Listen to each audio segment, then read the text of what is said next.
guys, how are you all? Hope all doing well. I'm Tanuja Takwal and welcome back to my channel Women's Natural Health Care.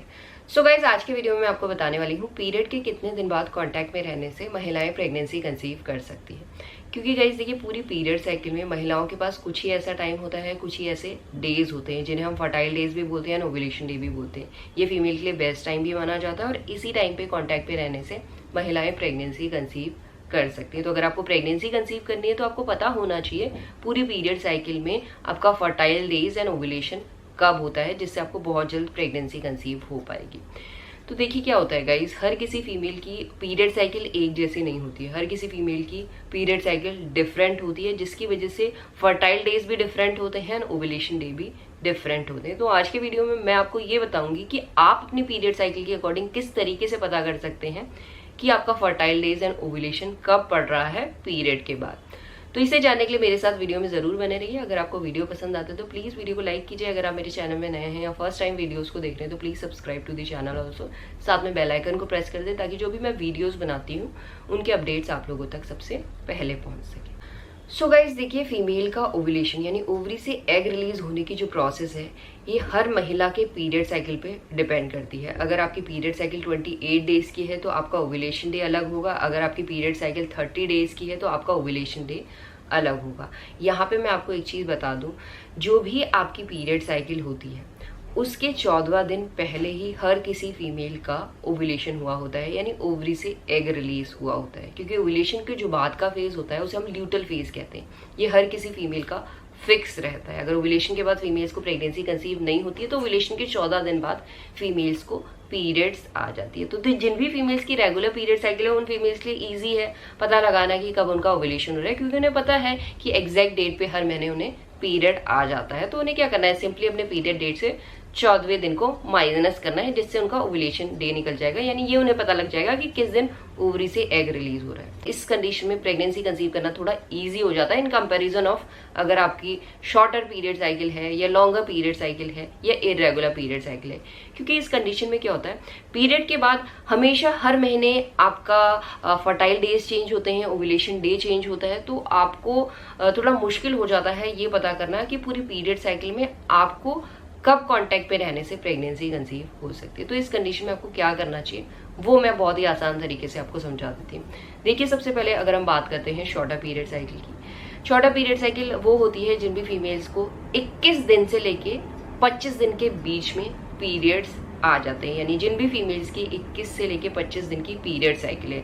अभी आपको पता होगा period cycle को कैसे calculate किया जाता है, क्योंकि अगर आप पीरियड साइकिल को सही तरीके से नहीं कैलकुलेट करेंगे तो आप अपना फर्टाइल डेज एंड ओव्यूलेशन भी सही तरीके से कैलकुलेट नहीं कर पाएंगे। तो पीरियड साइकिल को कैलकुलेट करने के लिए आपको करना क्या होता है, फॉर एग्जाम्पल देखिए मैं समझाती हूँ। अगर आपको 1 अप्रैल को पीरियड आया है और जो नेक्स्ट पीरियड आता है वो 22 अप्रैल को आता है, तो इसका मतलब है जो आपकी पीरियड साइकिल है वो 21 दिन की है। यानी जब पीरियड का पहला दिन होता है तब से आपको काउंट करना होता है, और जो नेक्स्ट पीरियड के बीच में जितना गैप होता है वो आपकी पीरियड साइकिल होती है। सो गाइस, जिन फीमेल्स की शॉर्टर पीरियड साइकिल होती है उन फीमेल्स का ओव्यूलेशन भी जल्दी होता है, यानी पीरियड के बाद ही ओव्यूलेशन हो जाता है। तो उन फीमेल्स को पीरियड खत्म होने के बाद से ही आपको कांटेक्ट पे रहना चाहिए, जिससे आप प्रेगनेंसी कंसीव कर सकते हैं। क्योंकि गाइस देखिए, अगर आपको 21 दिन पे हर महीने पीरियड आ जाता है तो 21 में से अगर 14 को आप माइनस करते हैं तो आपका 7वें दिन पे ओव्यूलेशन होता है। तो 7वें दिन पे तो ओव्यूलेशन होता है, बट 7 से पहले आपके फर्टाइल डेज चल रहे होते हैं, उस टाइम पे भी आप कांटेक्ट पे रहते हैं, तब भी आपको प्रेगनेंसी कंसीव हो सकती है। इसीलिए पीरियड के बाद से ही आपको कांटेक्ट पे रहना है। अगर आपकी पीरियड्स 5 दिन में खत्म हो जाती है तो 5 to 15 ऑल्टरनेट डेज कांटेक्ट पे रहने से आपके प्रेगनेंसी कंसीव करने के चांसेस बहुत ज़्यादा हाई हो जाते हैं, क्योंकि इस टाइम के बीच में आपके fertile days and ovulation cover हो जाता है। उसके बाद फीमेल्स की पीरियड साइकिल लॉन्गर है। लॉन्गर पीरियड साइकिल का मतलब होता है जिन फीमेल्स को पीरियड डेट से 5 दिन बाद हर महीने पीरियड्स आते हैं, या आपकी पीरियड साइकिल 35 दिन से ऊपर की है। तो जिन भी फीमेल्स की पीरियड साइकिल 35 से लेके 45 डेज के बीच में की है, उन फीमेल्स को पीरियड साइकिल के 15वें दिन से लेके 35वें दिन के बीच में ऑल्टरनेट डेज कांटेक्ट में रहना चाहिए, बिकॉज इस टाइम पे आपका fertile days and ovulation cover हो जाता है। वो इसलिए होता है गाइस क्योंकि अगर आप देखें जिन फीमेल्स की 35 दिन की पीरियड साइकिल है उन फीमेल्स का ओव्यूलेशन 21वें दिन पे हुआ होता है, क्योंकि आप 35 में से 14 को माइनस करेंगे तो आपका 21 आएगा। तो 21 डे फिक्स नहीं होता, 21 की जगह 22 भी हो सकता है, 21 की जगह 20 भी हो सकता है, बट 20 से पहले भी फीमेल्स के फर्टाइल डेज चल रहे होते हैं, क्योंकि स्पर्म की लाइफ 5 दिन की होती है। इसीलिए आपको 15वें दिन से ही कांटेक्ट पे रहना चाहिए, ताकि आपके प्रेगनेंसी कंसीव करने के चांसेस बहुत ज़्यादा हाई हो।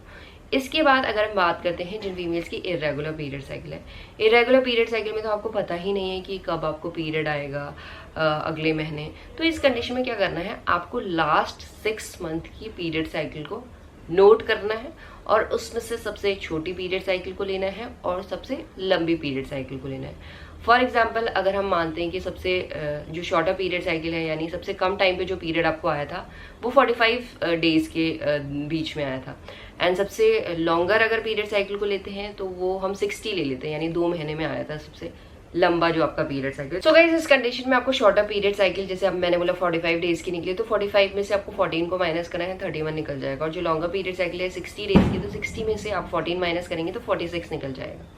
तो इस कंडीशन में आपको ये पता चलेगा कि इस दिन आपका ओव्यूलेशन होता है, बट ओव्यूलेशन की जरूरी नहीं है कि आपका इसी दिन पे होगा। ओव्यूलेशन एक दिन पहले भी हो सकता है, एक दिन बाद में भी हो सकता है। तो फॉर दी लाइक अगर आपको प्रेगनेंसी कंसीव करनी है तो ओव्यूलेशन डे से 2-4 दिन पहले से ही आपको कांटेक्ट पे रहना चाहिए, क्योंकि कांटेक्ट पे रहने से स्पर्म रिलीज होता है, और स्पर्म अगर आपके यूट्रस में ऑलरेडी होगा और उसके 2-4 दिन बाद भी एग रिलीज होता है तो आपके प्रेगनेंसी कंसीव करने के चांसेस बढ़ जाते हैं। तो इस कंडीशन में आपको 25वें दिन से लेके 50वें दिन के बीच में ऑल्टरनेट डेज पे अगर आप कांटेक्ट में रहते हैं तो आपको प्रेगनेंसी कंसीव हो सकते हैं। इसके अलावा एक और केस होता है जिन फीमेल्स को लाइक 60 डेज से भी ऊपर की पीरियड साइकिल होती है, उन्हें ये भी नहीं पता होता कि नेक्स्ट जो पीरियड है वो कब आएगा, और कई फीमेल्स ऐसी हैं जिन्हें दवाई लेके पीरियड्स आते हैं। तो इस कंडीशन में तो गाइस सबसे पहले आपको अपने पीरियड साइकिल को रेगुलेट करने की कोशिश करनी चाहिए, तभी जाके आप ओव्यूलेशन का पता लगा सकते हैं।